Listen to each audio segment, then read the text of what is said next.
দীর্ঘ ৬টা বছর ধরে মানিয়ে নেওয়ার জন্য, মেনে নেওয়ার জন্য অনেক চেষ্টা করতেছি বা নিজেও পরিশ্রম করতেছি, কিন্তু যে মানুষ হওয়ার না সে কখনোই হয় না। কি মানুষের পাল্লায় যে পড়লাম, আর কি মানুষদের জীবনে আসলো, মানে আমি অবাক হয়ে যাই। নিজেকে প্রশ্ন করি, আমার ভাগ্যটা তো এমন হওয়ার কথা না। আমার ভাগ্যটা কি আসলে এমন হওয়ার কথা? এমন একটা মানুষ পাওয়ার কথা? আসলে হতাশ হয়ে যাই। কার জন্য এত কিছু করলাম, কার জন্য করি, কার জন্য এত স্যাক্রিফাইস করি, কার জন্য এত অপেক্ষা করি। মানে আমার অপেক্ষারও কোনো দাম নাই। এত কষ্ট আজকে দীর্ঘ 4টা বছর ধরে কার জন্য এত অপেক্ষা করি। প্রায় সময় আমাকে ডিপ্রেশন দিয়ে থাকে, ভালোভাবে কথা বলে না, ভালোভাবে খোঁজখবর নেয় না, টাকা তো দেই না। কি যে করে আল্লাহ জানে। তেমন কোনো মানুষও নাই যে খোঁজ নিব কি করে।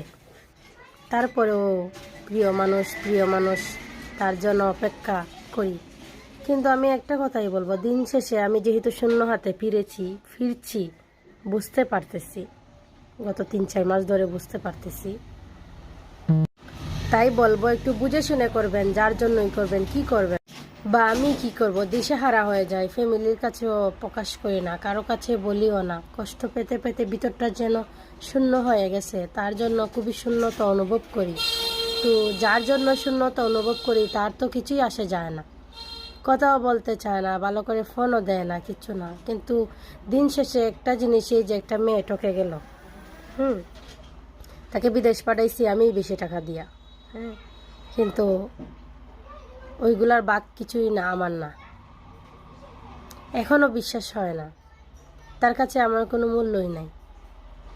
এই যে একটা বিজনেস করতেছি, আমি কি কাউকে দিয়ে দিব বলে?